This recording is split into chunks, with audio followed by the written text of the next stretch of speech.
بالنسبه باش نلخص المساله ونديروا قاب قوسين وادنى باش الانسان ما يبقاش ضايع يقول لك شنو عندي ديري لي فعلي لي تركي لي الخدمه.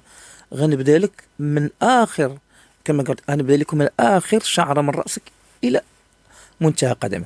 شوف، اللي تكون عنده الحكه، اللي يكون عنده قشعريره، اللي يكون عنده تساقط الشعر، اللي تيكون عنده شعرو دغيا كيبان كيتوسخ بحال كيغسل كيتوسخ، اللي كينوض ليه حبوب، اللي كيشوف تساقط الشعر، اللي عنده التعناز عنده كيتشد معنز، اللي عنده ضبابة العين، اللي عنده نقط في العين، اللي عنده تموج في العين، اللي عنده رفرفة الحواجب، اللي عنده رفرفة تحت الحواجب، اللي عنده طاني الأذن اللي تيخرج ليه الماء من الأذن ديالو، اللي عنده وخزة في جهة القلب، اللي تيحس انا بحال شكل البرد تيضربو هنا نغزة عنده هنايا، اللي كتجي دقات القلب السريعة، اللي عنده تخمة في فم المعدة، اللي عنده عرق هنا في الصدر وعرق في اللور مع ان كاين اللي كيعرق كامل، اللي عنده انتفاخ البطن وخزات دقات في البطن، داك الخوف اللي كيطلع من هنا تيطلع، اللي عنده بحال جمره في المعده ديالو، اللي عنده غرغره في البطن، اللي عنده كثره تبول، اللي عنده حريق البول، اللي عنده امساك حاد، اللي عنده حبوب كينوض ليه في الدبر او حبوب كينوض ليه بالحكه ما بين الفخاذ،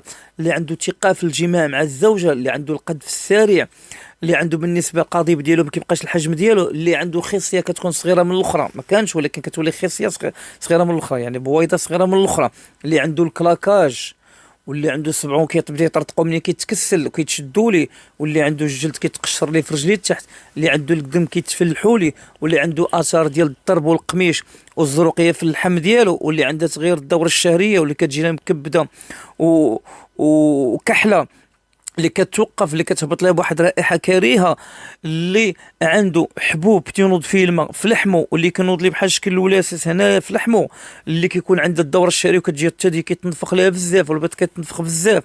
بالنسبه اللي كيشوف في المنامات طايح بلاصه عاليه، تابعينه البوليس، تابعينه الشفاره، تابعينه مثلا الكلاب، عضو كلب او عقارب او حيات او حمام كيغسل في حمام عريان، او انه مراحض والنجاسه وداك الشيء ديال الطواليت، او كيغسل شي حاجه موسخه او طاير الفوق او كيمشي في القبوره. كل هذه الاعراض تدل انك عندك اصابه، كما يقول اصابه روحانيه.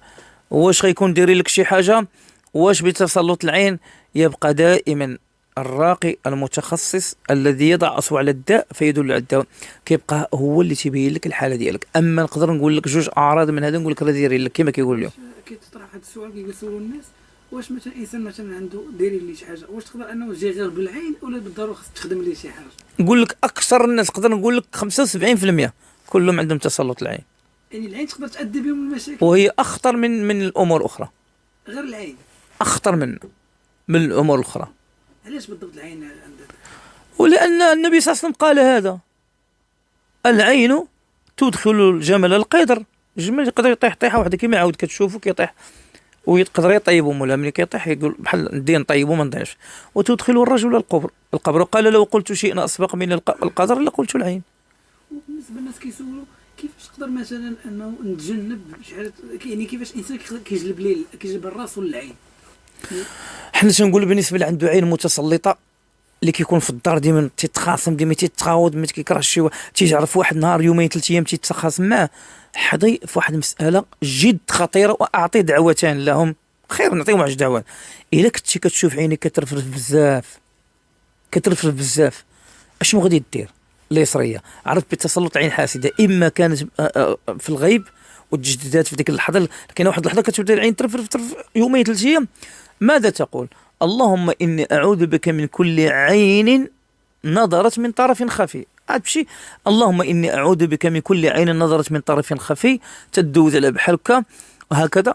فتقرأ قول الله عز وجل: يكاد البرق يخطف أبصارهم أو يكاد سنا برقه يذهب بالأبصار. كتحيدها كتسمى ديك الساعة طفيتي أثر العين.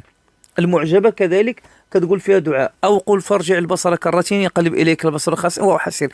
فاش كتكون العين كترفرف او طاني الاذن كيولي طاني الاذن واحد اللحظه. اللهم اني اعوذ بك من، يعني كاين ضروري من شي واحد تيبدا يهضر لك من وراك تيقول فلان داز هذاك دار هذاك فعل، لانك كيعرف الامور ديالهم. تقول: اللهم اني اعوذ بك من كل شيطان او شياطين الجن والانس يسترقون السمع لا يسمعون الى الملأ الاعلى ويقذفون من كل جانب. شي مجرد ما يسمع طاني الاذن يحط صباع بحالك يقول: اللهم اني اعوذ بك من كل شياطين الجن والانس يسترقون السمع ويقول لا يسمع أو لا يسمعون إلى الملأ الأعلى، ويقذف بكل جانب. غتوقف اوف، قلتي ديك اوف، فكرتي اوف ديما اوف. اللهم اني اعوذ بك من كل نفخة شيطانية ينفخ منها من اثار ضيق واختناق الصدر، لان ديما اوف. واذا كنتي كتكتب ديك تفو تفو، اللهم اني اعوذ بك من كل نفثة شيطانية ينفث منها من اثار غضبي او خصامي. غضبي كتقول هذا من باب الاجتهاد الدعاء في النازله، في النازل وقعت لك هذا الشيء اشنو خصك تقول. فكتحس بانك تطلع ديك الشاقه دي، واقرا ربي اشرح لي صدري ويسر لي امري واحلل عقدة من لساني يفقهوا قولي، او الم نشرح لك صدرك. وكذلك في قولي واذا ما غدوا هم يغفرون.